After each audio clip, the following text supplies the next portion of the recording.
Hola Vino Nuevo, qué gusto tenerte a través de nuestros medios. Deseo que prepares tu corazón para recibir la palabra que Dios tiene para ti. Bienvenido. Hace más o menos 2 años leí un libro que me habló mucho, un libro tremendo.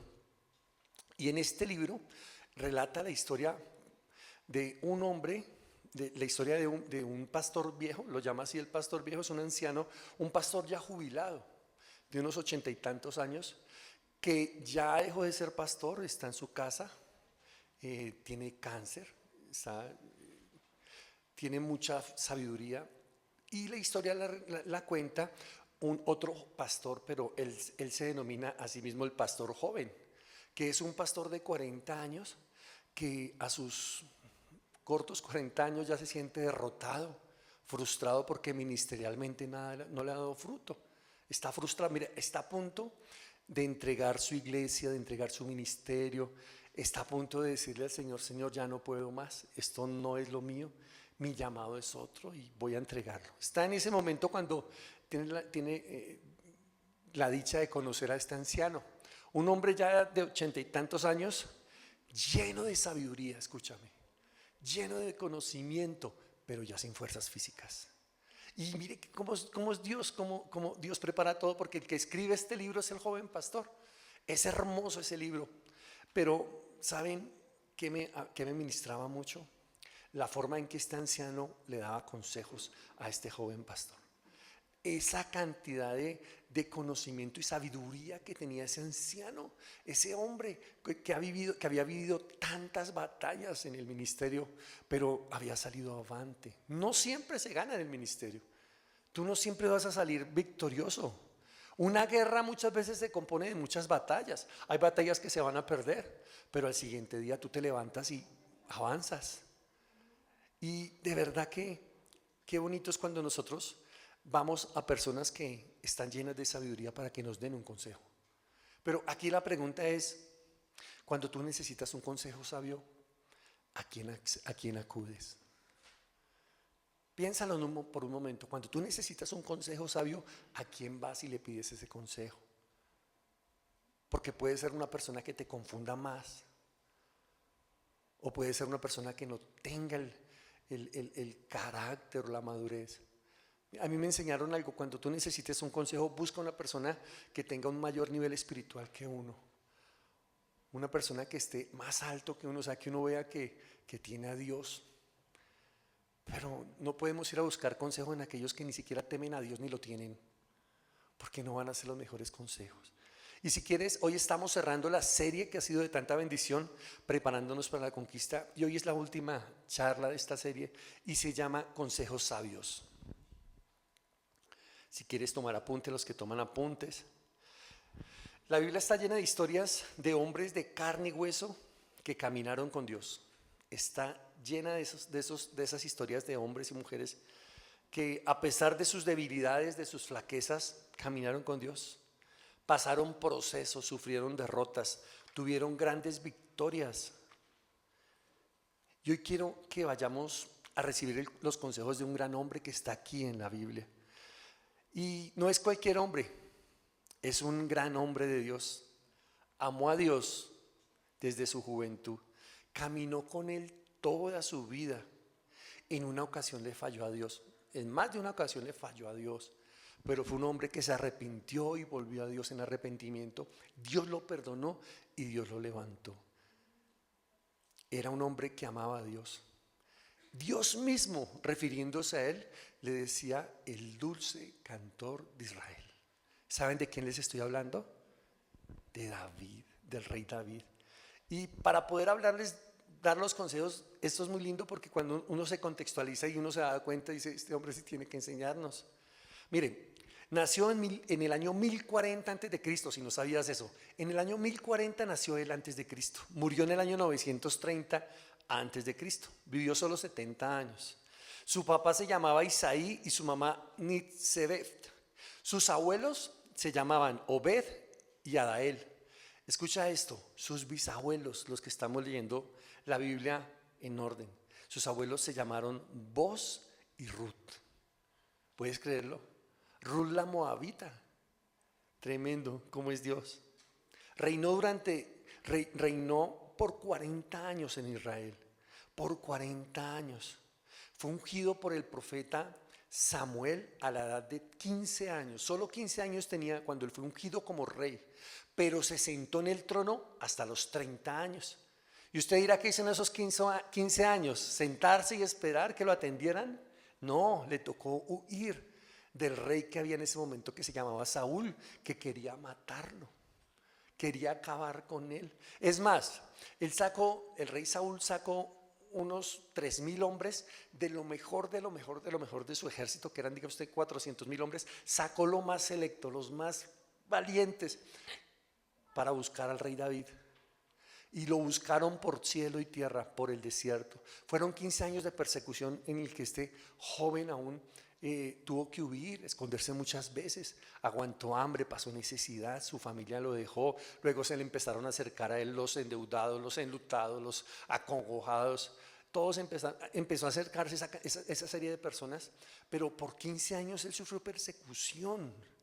Escribió 73 salmos de los que están aquí en la Biblia. 73. ¿Cuántos? Dios le dio una promesa a él, que uno de su descendencia se iba a sentar en el trono de Israel para siempre. ¿Saben quién fue? ¿Quién? Jesús. Por eso Jesús está dentro de la línea de David. Cuando empezamos leyendo el Evangelio de Mateo, donde dice la línea genealógica de Jesús, allá arriba está el rey David. Por eso Bartimeo, cuando pasaba a Jesús, le gritaba: hijo de David, ten misericordia de mí, refiriéndose a Jesús, porque a Jesús se le conoce como el hijo de David. Amaba la adoración. Él tocaba un instrumento que era como una especie de lira, ¿cierto? Pero ¿cuál era la profesión de él? Pastor de ovejas. El menor de ocho hermanos, el menor de 8 hermanos. Cuando vino el profeta Samuel a ungir la familia, su papá no lo tuvo en cuenta. Él preparó los 7 que tenía, los más altos, hermosos, esbeltos, pero a David lo dejó allá cuidando ovejas. Imagínense en la posición que él tenía en su familia, cómo era visto por sus hermanos y por su papá. Pero este jovencito, allá mientras pastoreaba y cuidaba ovejas, ¿saben qué hacía? Le componía cantos a Dios, le componía salmos a Dios. Amaba la adoración. Y tanto así que la amaba, que después de que fue rey, ¿saben qué fue lo primero que él hizo? Miren lo que él hizo. Él ha sido el único rey que ha hecho esto en Israel. Colocó músicos, cantores, delante del templo de Jehová, que tocaban 24 horas al día. ¿Sí sabían eso? Trompetas, liras, o sea, no paraba la adoración. Estaba el arca de la presencia y habían músicos alrededor de él. Y los puso por turnos. Ustedes van de esta hora a tal hora. La adoración no paraba, aún siendo rey. Era un hombre que amaba la presencia de Dios. ¿Ustedes creen que este hombre tiene algo que enseñarnos? ¿Cierto que sí? Al final de sus días escribe el Salmo 18, es el que vamos a ver, y esto lo dice en 2 de Samuel 22. Y hay un versículo que me llamó la atención cuando esta semana que estaba yo orando y pidiéndole a Dios: Señor, dame la dirección para poder cerrar esta serie. Leí un versículo que me llamó la atención y fue el versículo 17 de este Salmo.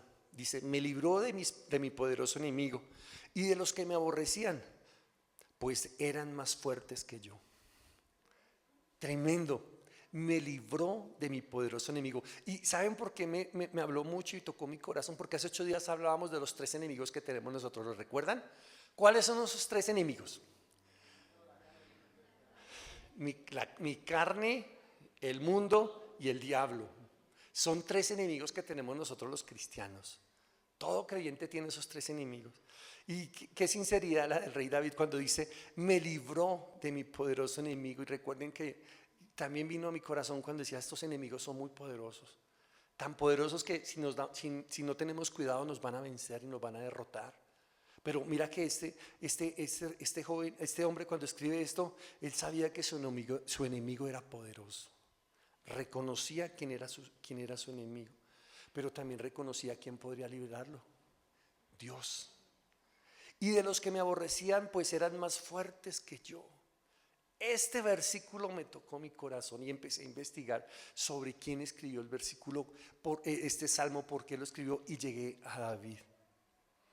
Y yo encontré en este salmo 4 consejos que nos da David. Recuerden que este salmo lo escribió al final de sus días, ya llegando a sus 70 años. ¿Cuánta experiencia podía tener este hombre ya de edad avanzada? ¿Cuánta experiencia para poder enseñarnos?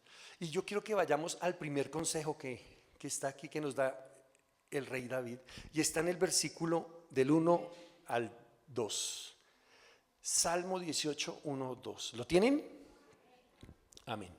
Mira cómo empieza, me encanta cómo empieza. Dice: te amo, oh Jehová, fortaleza mía, Jehová, roca mía, castillo mío y mi libertador.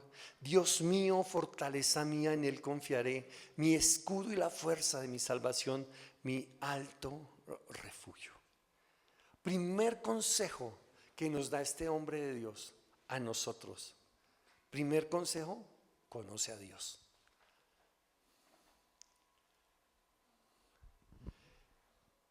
Esfuérzate por descubrir y saber quién es Dios. Porque él sí conocía a Dios. Mira que este salmo empieza hablándole, mira cómo lo inicia él: te amo. Uno no ama a quien no conoce, o sí, dígame, ¿sí? Uno ama a quien uno acaba de conocer. Para poder llegar a amar, uno tiene que haber conocido a esa persona.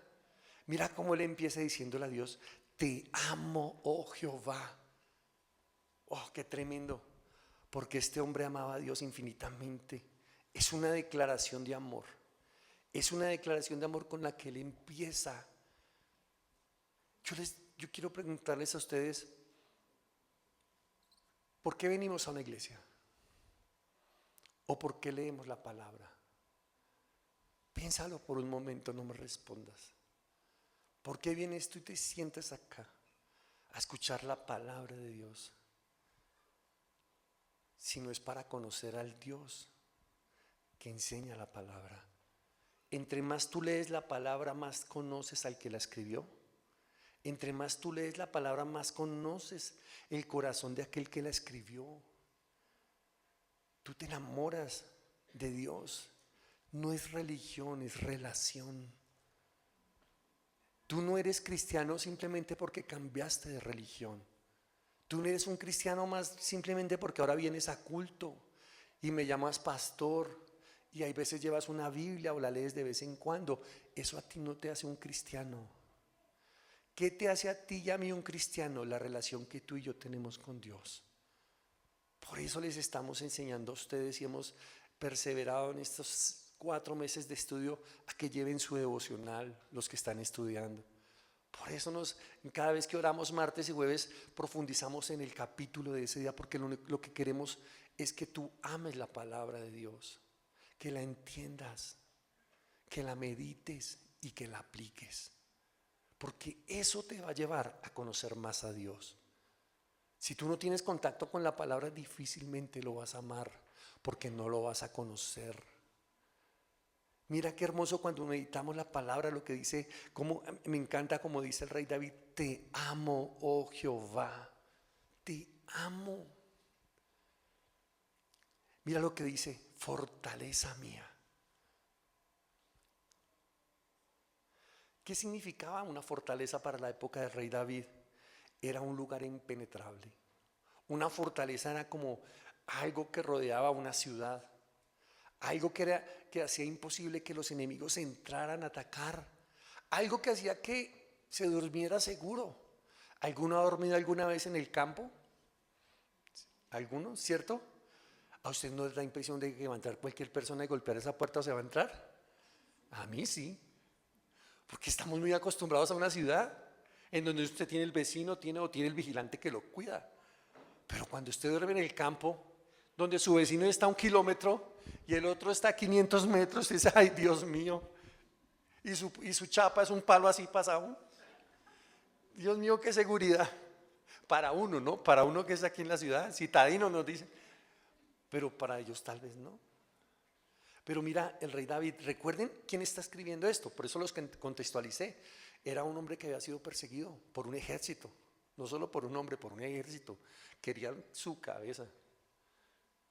Y decirle: Dios, tú eres mi fortaleza. ¿Saben por qué le decía eso al Señor? Porque lo había guardado y lo había protegido por 15 años. Estuvieron a punto de capturarlo, a punto. Siempre el Señor le abría camino, lo sacaba del lugar donde ya lo iban a capturar. Poder decir: fortaleza mía, eres mi fortaleza. Míralo cómo después sigue definiéndolo. Jehová, mi roca. Jehová, castillo mío y mi libertador. Me encanta cuando él habla de mi roca. Mira cómo lo describe, porque lo habla.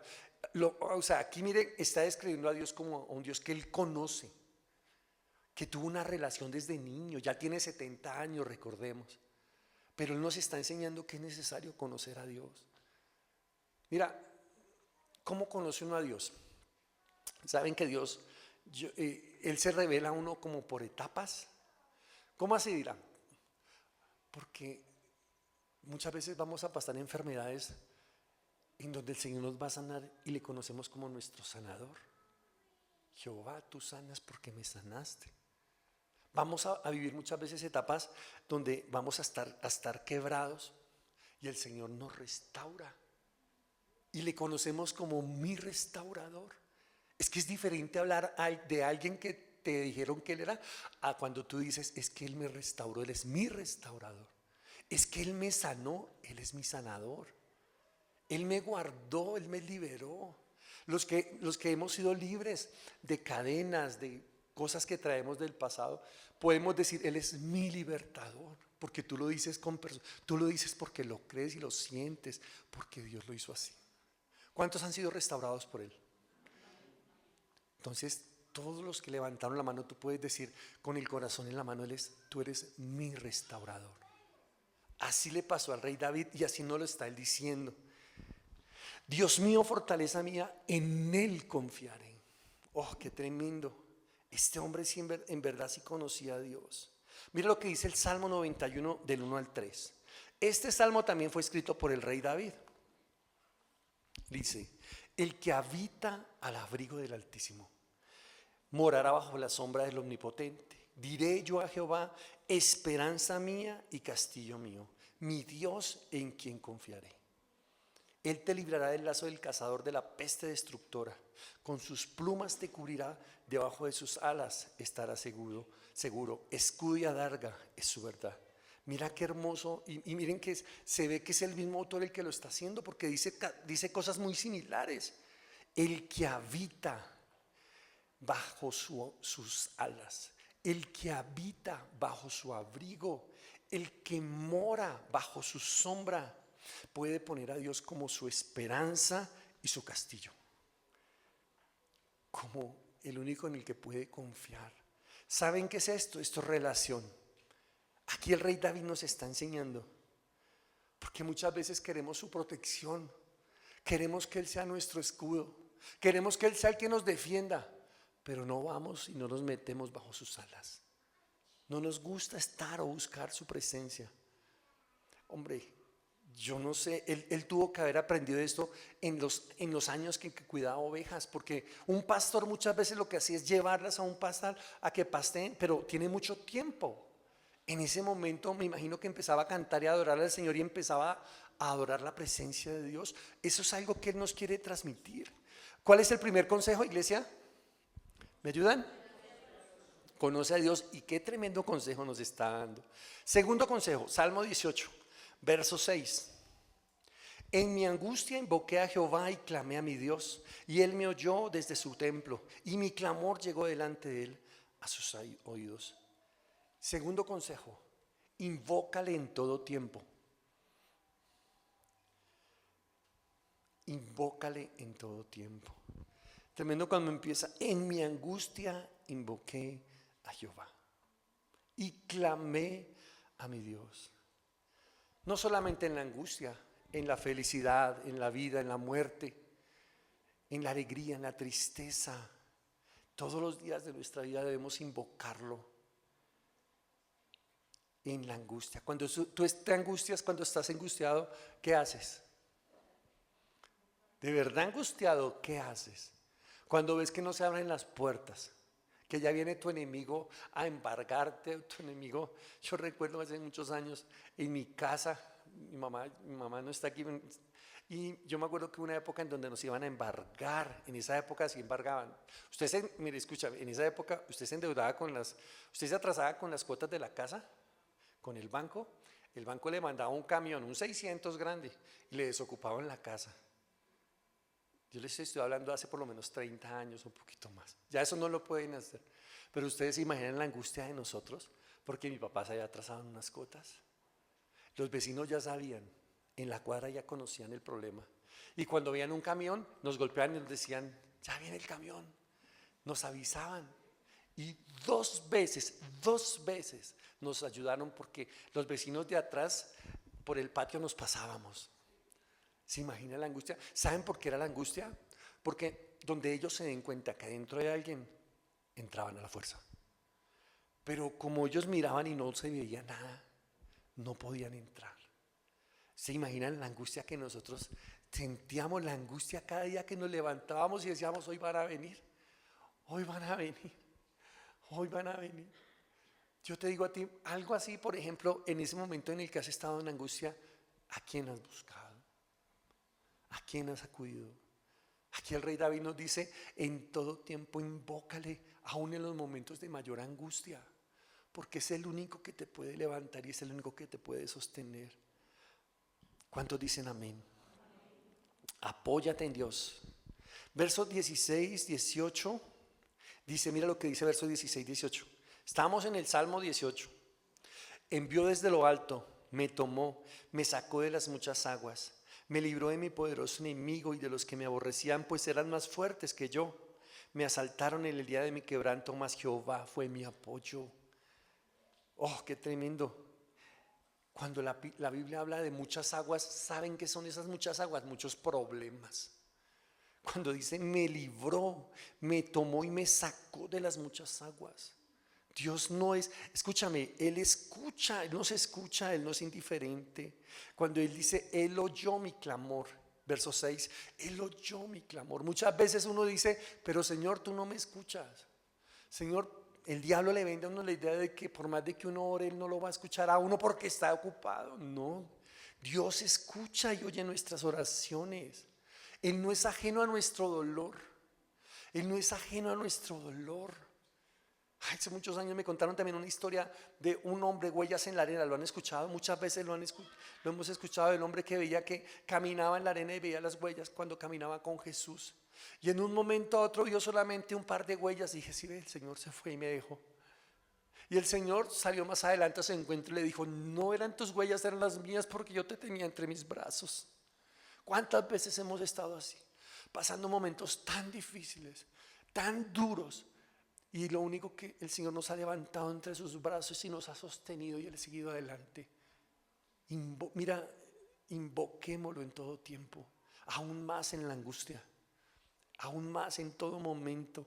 Él nos defiende, dice el verso 16 y 17, nos libra de nuestro poderoso enemigo. Él, solo Él no es indiferente. Salmo 73, 25, 26, mira lo que dice aquí el salmista, el rey David en este salmo. Salmo 73 dice, ¿a quién tengo yo en los cielos sino a ti? ¿A quién tengo yo, Señor, sino a ti? Y fuera de ti, nada deseo en la tierra. Mira, cuando tú lees esto, conoces el corazón del que escribió estas palabras. ¿A quién tengo yo en los cielos sino a ti? Y fuera de ti nada deseo en la tierra.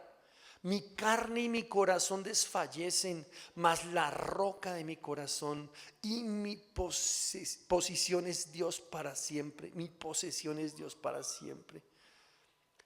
El rey David también hablaba de Dios como su roca. Cuando hablamos de roca, hablamos de algo que es seguro, algo que es estable, algo que es firme. Y eso era Dios para él. ¿Me están siguiendo? Entonces vamos al tercer consejo que nos da el rey David en esta mañana. Y está el mismo Salmo 18, versículo 28 y 29. Si lo tiene, diga amén. Tú encenderás mi lámpara. Oh, eso es tremendo. Tú encenderás mi lámpara, Jehová mi Dios. Alumbrarás mis tinieblas. Contigo desbarataré ejércitos y con mi Dios asaltaré muros. Tercer consejo, revístete de su poder. Me gusta cómo inicia. Tú encenderás mi lámpara. Tú encenderás mi corazón. Cuando hablamos de lámpara, la lámpara es lo que ilumina nuestras vidas. Tú eres el único que puedes encender nuestro interior. Tú eres el único que puede encender para que nosotros podamos ver y las tinieblas sean disipadas. Tú encenderás mi lámpara, Jehová mi Dios. Alumbrarás mis tinieblas. No sé si lo estás recibiendo, pero qué hermoso es poder escudriñar la escritura y poderla leer y poderla meditar. Saber que tenemos un Dios que es el que nos ilumina, no solamente para que podamos andar y saber qué camino tomar, sino para que nos ilumine internamente, para poder ver. La palabra, cuando la leemos, se enciende en nosotros y podemos ver nuestros errores, nuestras flaquezas, podemos vernos. Eso hace la luz, ilumina. Contigo desbarataré ejércitos, verso 19, y con mi Dios asaltaré muros. Qué tremendo, porque no solamente, nosotros no venimos a la vida cristiana simplemente a recibir todo el palo del mundo. Nosotros no venimos a arrinconarnos y que el diablo nos dé duro y resista, a que nos ponga tentaciones y nosotros huyendo, sino que Dios también nos reviste de poder. He aquí os doy poder y autoridad, dice el Señor. He aquí os doy, ¿para qué? ¿Para qué? Mira, qué hermoso. Contigo desbarataré ejércitos y con mi Dios asaltaré muros. Llevamos hablando casi 2 meses de conquista. Hablando casi 2 meses de cambiar de posición, de una posición que es quieta a una que avanza. Una que le cree a Dios y va por lo que Dios le ha entregado. Una que no se arrincona simplemente a ver cómo, hagan de cuenta como la leona se arrincona y ver cómo las fieras del campo vienen y se llevan a sus crías y las devoran. Sino que al contrario se levanta y defiende a los suyos. Sino como aquel que se levanta y dice, pues yo también puedo defenderlos. Yo voy a pelear por ellos. Yo voy a pelear por mi generación, yo voy a pelear por mi descendencia. Hace 8 días creo que hablaba y les decía, llevamos 400 años siendo saqueados por el infierno. 400 años de maldiciones. Yo pido a Dios que les hable a ustedes y que alumbre su interior y puedan ver lo que yo les estoy diciendo. Ustedes y yo pertenecemos a esta generación. Esta generación, la de hoy, esa es la nuestra. Vamos a dejar que sigan pasando las maldiciones y sigan pasando todo lo que de nuestros padres para atrás se vivió. Sí. O nos vamos a parar en la brecha y vamos a decir, no más, hasta aquí llegas. No más pecado, no más maldición. No más seguir heredando maldición y maldición y maldición, porque ya se repite y se repite. Eso depende de cada uno de nosotros. Mira lo que hace Dios. Dios nos reviste de poder. Con mi Dios asaltaré muros. Contigo desbarataré ejércitos. Contigo voy a avanzar. Contigo pelearé por los míos. Dios es el que me ciñe de poder. Versículo 32 del Salmo 18. Dios es el que me ciñe de poder, quien hace perfecto mi camino, quien hace mis pies como de ciervas y me hace estar firme en las alturas. Me hace estar firme. Es quien adiestra, escucha, mis manos para la batalla, versículo 34. Quien adiestra mis manos para la batalla, para entesar en mis brazos al arco de bronce. Usted dirá, bueno, ¿y contra quién es que es? ¿Contra quién es que hay que pelear? No es contra sangre y carne. Nuestra pelea no es contra sangre y carne. No es contra nuestra esposa, esposo, hijos, jefe, no es contra sangre y carne, lo dicen en las epístolas. Es contra fuerzas espirituales del mundo invisible. No es contra las personas, es contra lo que se mueve en las personas.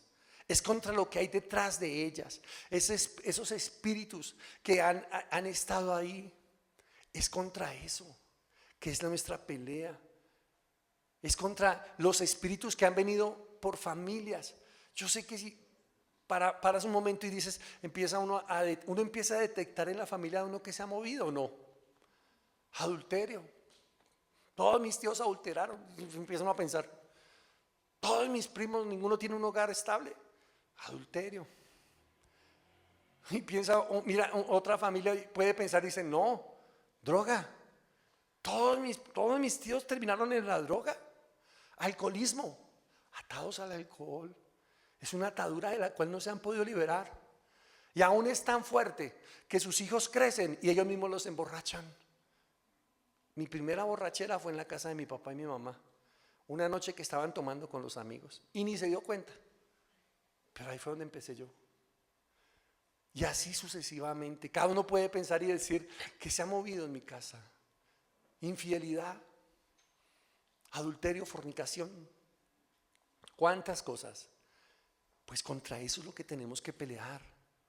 Rebeldía, desobediencia, anarquía, levantarse contra la autoridad.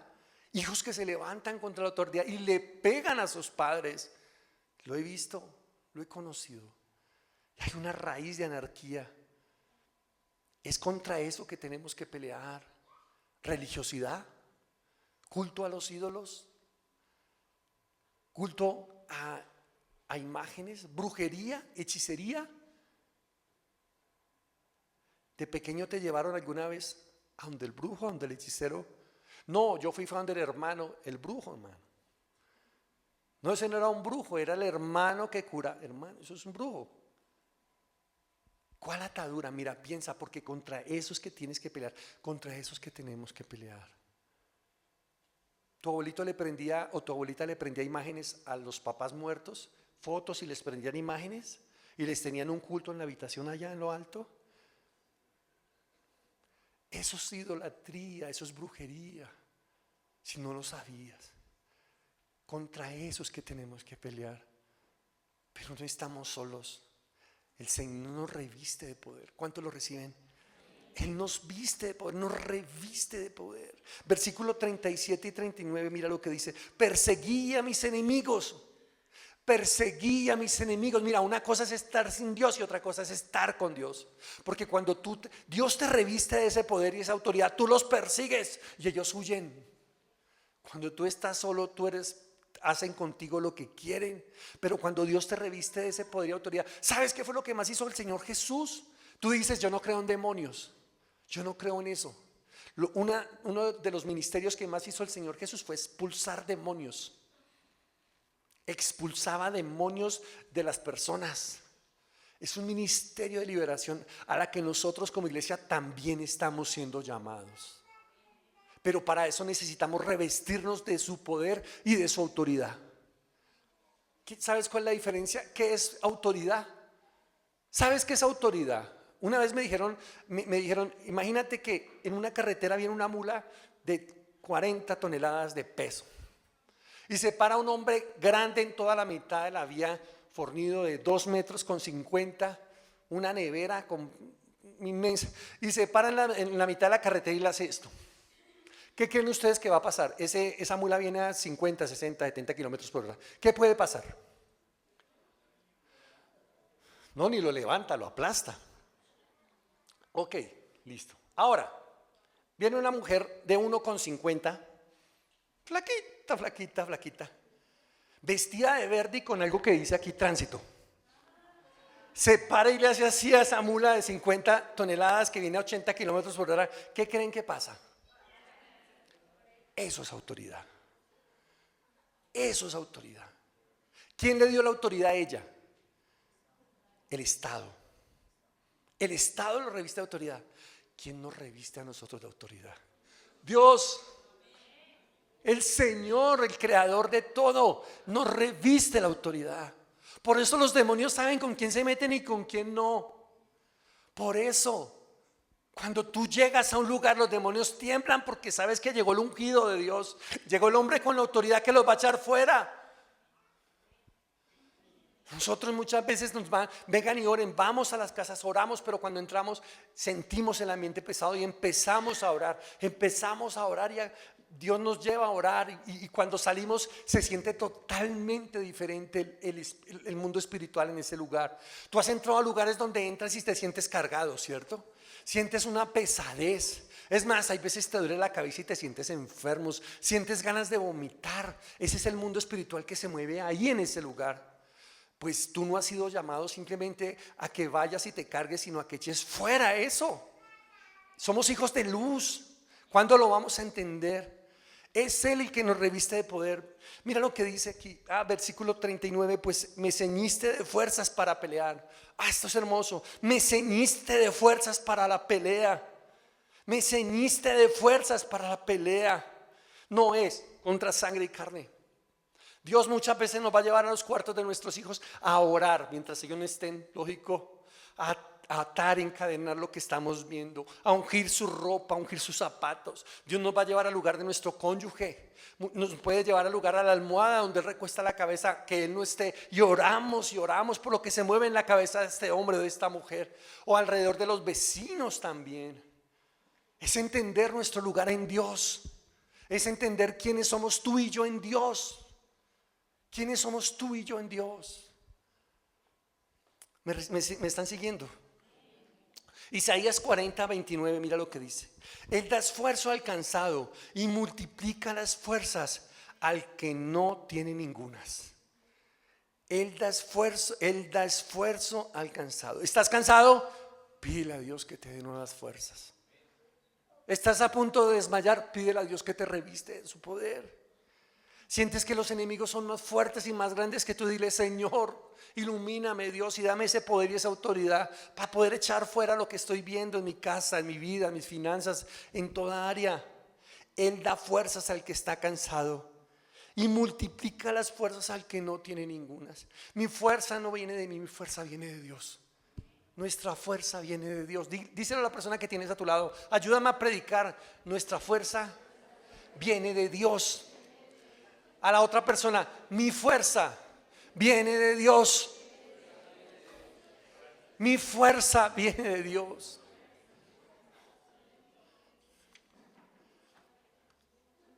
Hasta para pasar pruebas y dificultades necesitamos de su fuerza. Cuarto consejo, Salmo 18, versículo 46 al 50 dice: viva Jehová y bendita sea mi roca, y enaltecido sea el Dios de mi salvación. Por tanto, versículo 49, yo te confesaré entre las naciones, oh Jehová, y cantaré a tu nombre. Verso 50, grandes triunfos da su rey, y hace misericordia a su ungido, a David y a su descendencia para siempre. Cuarto consejo que nos da este hombre: confiésale delante de todos los hombres. Por tanto, yo te confesaré entre las naciones. Nunca te avergüences de Dios.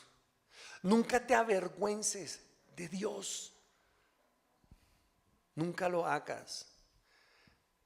Nunca lo hagas. Pues le conoces.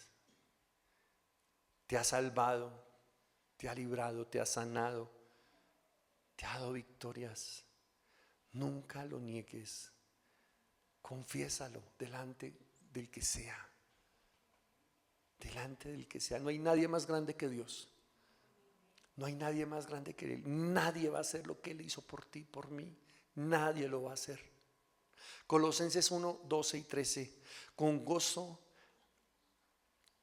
dando gracias al Padre que nos hizo aptos para participar de la herencia de los santos en luz. Aquí está escribiendo el apóstol Pablo, versículo 13. El cual nos ha librado de la potestad de las tinieblas y trasladado al reino de su amado Hijo. Eso ha hecho Dios por nosotros. 4 consejos. ¿Los recibes? ¿Cierto que son poderosos esos consejos? De un hombre de 70 años que vivió toda su vida con Dios, que le falló a Dios, pero buscó su perdón, se arrepintió y Dios le exaltó. Dios le exaltó. Esforcémonos por conocer cada día más a Dios. Si quieres conocer cuál es la conclusión de este sermón, esforcémonos por conocer cada día más a Dios, por saber qué piensa, por conocer su corazón, por saber qué le alegra, qué le duele, qué lo entristece, porque Él tiene un corazón. Él no es indiferente a nosotros. Busquémosle en todo momento, aun en los momentos de angustia. Aprendamos a confiar en Él.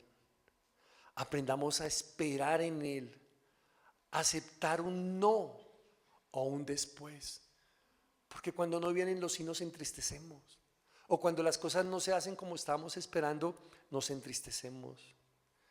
Dispongamos nuestras vidas para que Él nos use como Él quiera y no nos avergoncemos.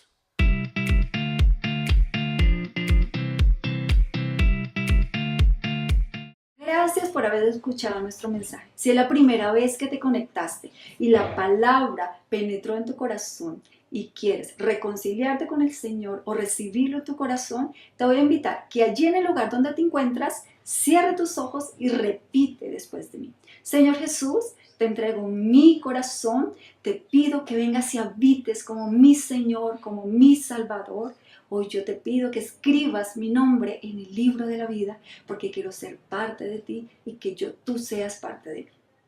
Si repetiste esta oración, te digo, bienvenido a la familia de Dios y bienvenido a la familia de Vino Nuevo. Dios te bendiga, nos vemos pronto. Amada familia Vino Nuevo, sabemos que Dios nos ha llamado a extender su reino y con nuestra generosidad aportamos a que muchas familias puedan conocer el nombre que cambia vidas, Jesús.